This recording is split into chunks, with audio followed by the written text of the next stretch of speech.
Keffe D may finally be facing the biggest moment of his life, and the latest developments in the Tupac Shakur murder trial have once again opened the door to questions that have remained unanswered for nearly 3 decades.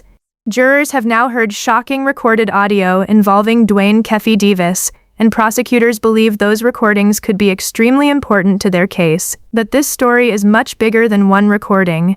The audio reportedly touches on the events surrounding Tupac's murder, the people who were allegedly involved, and even claims involving Sean Diddy Combs. At the same time, other people connected to the story are questioning whether Keffe D's version of events can actually be trusted. So after all these years, are we finally getting closer to the truth? Or are we simply hearing another version of a story that has changed over and over again? Let's get into everything that happened. The first major development came when jurors were presented with recordings of an interview involving Keffe D. The recordings came from a police interview conducted years after Tupac was killed. During that interview, Davis reportedly discussed what happened before and during the shooting that took place in Las Vegas on September 7, 1996. According to the prosecution, the recording contains statements that could help establish Davis's connection to the events that ultimately led to Tupac being shot.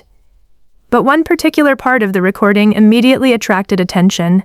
Davis allegedly discussed Sean Puffy Combs and an alleged payment connected to the conflict surrounding Tupac and Suge Knight.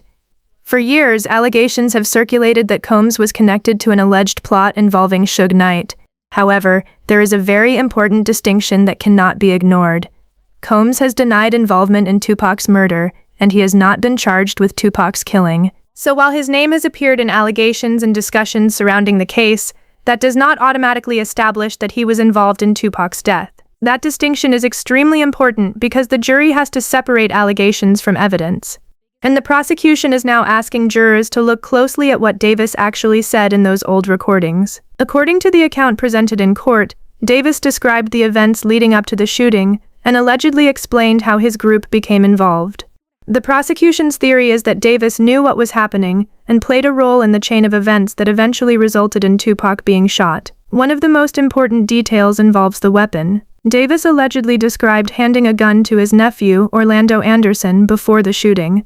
That detail has become a major part of the story because Anderson has been publicly associated with Tupac's murder for decades. But there is a major problem. Orlando Anderson was never convicted of Tupac's murder. He was killed in 1998, before the case was resolved.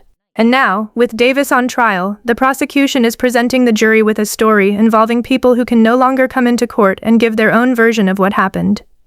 That makes the question of credibility even more important. Because when the people involved are no longer alive, investigators and jurors are forced to rely heavily on old recordings, interviews, and testimony, and those accounts don't always agree. The courtroom reportedly became tense when Davis reacted strongly during the proceedings. At one point, he became upset and directed his anger toward the prosecution. His reaction came while the state was presenting evidence against him. For the prosecution, the old recording is important because it allows jurors to hear Davis's own words rather than simply hearing someone summarize what he allegedly said. But the defense can also use those same recordings to raise questions. Why did Davis make those statements? What was promised to him? What did investigators already believe before speaking with him? And could Davis have had a reason to tell investigators a story that would help him protect himself? Those questions matter because Davis had previously been offered immunity during his cooperation with investigators.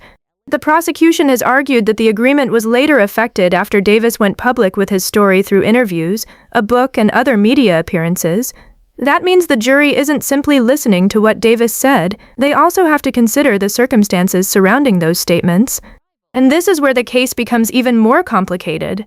The story goes back to the intense rivalry between Death Row Records and Bad Boy Records. At the time, Tupac was one of the biggest stars on Death Row, while Combs was leading Bad Boy. Tupac and the Notorious Big had become symbols of the East Coast-West Coast rivalry. Suge Knight and Combs were also involved in a bitter professional and personal conflict. According to allegations discussed by investigators, that conflict may have played a role in the events surrounding Tupac's murder. But again, allegations are not the same as proven facts. The courtroom is now focused on what can actually be supported by evidence, and that's why another person's opinion has become so interesting. Gene Deal has questioned major parts of the story involving Keffe D.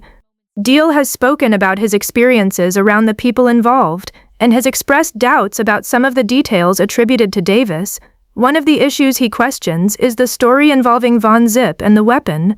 Deal has argued that the idea of Von Zip personally carrying or providing a gun doesn't fit his understanding of how certain people operated. According to Deal, people in powerful positions typically had other individuals around them who handled security and weapons. So Deal's question is simple. Why would someone who supposedly operated as a boss suddenly be the person responsible for handing over the weapon? That doesn't prove the story is false, but it does create another question for people trying to understand what actually happened. Deal has also questioned whether investigators were looking for a particular version of events. His argument is that Davis may have had a strong incentive to tell investigators whatever he needed to say in order to protect himself. And if that's true, then the jury has to decide whether every part of his story can be trusted. But perhaps the biggest disagreement involves the identity of the actual shooter. For years, Orlando Anderson has been linked to the shooting, but Gene Deal has publicly questioned whether Anderson was actually the person who fired the fatal shots. Deal has argued that some eyewitness accounts he heard described a different person. He has suggested that the later version of the story may not completely match what people at the scene originally described. That creates one of the most important questions in this entire case. Was Orlando Anderson really the shooter, or was someone else responsible? Unfortunately, many of the people who might have answered that question are now dead. That means there is no easy way to go back and settle every contradiction. And that is one of the reasons the Tupac case has remained such a mystery. Different people have given different accounts. Some stories were told years after the shooting. Some statements were made during investigations. Others came through documentaries, interviews, and books. And now prosecutors are taking some of those old statements and putting them in front of a jury. Then there is Suge Knight. Knight was sitting in the BMW with Tupac when the shooting occurred. He survived the attack, while Tupac died several days later from his injuries. Over the years, people have questioned Knight's decisions that night. WAC 100 has argued that Knight should have done more to protect Tupac. His argument isn't necessarily that Knight personally ordered Tupac's murder. Instead, his criticism is that Knight should have recognized how dangerous the situation had become. According to that theory, Knight should have removed Tupac from the situation instead of allowing the night to continue. The argument is basically that when you know a conflict is escalating, you don't stay around waiting for something worse to happen. You leave, you change locations, you increase security, you do whatever is necessary to prevent the situation from getting out of control. WAC 100 believes that if Knight had made different decisions that night, Tupac might have had a better chance of surviving. But again, that is an opinion about what could have happened. It is not proof that Knight was responsible for Tupac's murder. And that brings us to another major question. Why hasn't Suge Knight provided everything he knows about the case? People have questioned whether Knight could have helped investigators years ago. Some believe loyalty played a major role. Others believe there may be information Knight simply doesn't want to reveal. Knight has also faced his own legal problems over the years, making his credibility another complicated issue. Bobby Ladd has questioned Knight's credibility as well, arguing that if Knight were called to testify, his previous statements could potentially become a major issue, and that's because Knight has reportedly given different accounts about various aspects of his life and the people around him. If someone changes their story multiple times, a jury naturally has to ask why. At the same time, Knight remains one of the few people who was actually inside the vehicle with Tupac when the shooting happened. That fact alone makes his knowledge of that night extremely significant. But knowing something and being willing to testify about it are two completely different things, and that is one of the reasons this case has remained so complicated. The prosecution believes Keffe D's recorded statements provide a roadmap of what happened. The defense will undoubtedly challenge the reliability of those statements, and people outside the courtroom continue to question whether the official narrative tells the entire story. So now everything comes down to credibility. Can the jury trust Keffe D's old statements? Were those statements accurate? Did investigators influence the story he told?